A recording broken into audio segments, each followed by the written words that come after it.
What's next is a good question for a complex problem. Perspective, that is how you look at things, is another way of getting a sense of that problem. Now, I've been looking at tools to find out what's happening next in my area, which is ergonomics, that might be useful to you. So maybe you're trying to save a fish habitat, or maybe you're looking at policy in border protection, and I'm expecting a call from Julia or Tony any moment now. But that aside, I want to get you this idea of perspective first, and how you view things is really important. I've learnt something from just a little cat.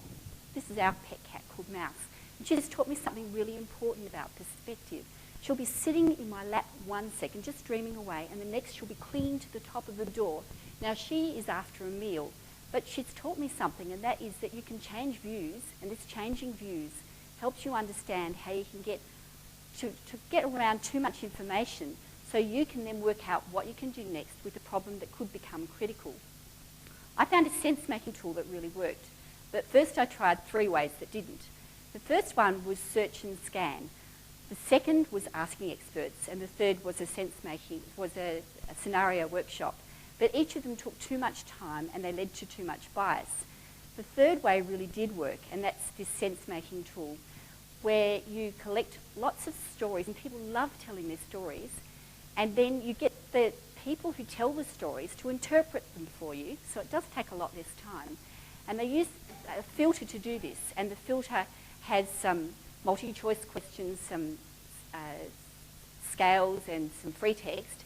And then what you can do is you can get up close, like Mouse does, and see one story, or you can get the big picture view by using the filter and statistics to get a distant view of what's going on. And then you can change something and see what happens in the stories. So hundreds and thousands of stories is a really powerful way. There were 3 tools that I picked up doing this, and this is all about data or information. The first is that you want to be able to hear the data, pick up lots of stories, have lots of conversations, and I've just blown your conference budget. The second thing is you want to see the data. So you want to pick lots and lots of patterns in the data, 2D, 3D, and see how they shape. And then you want to do the data.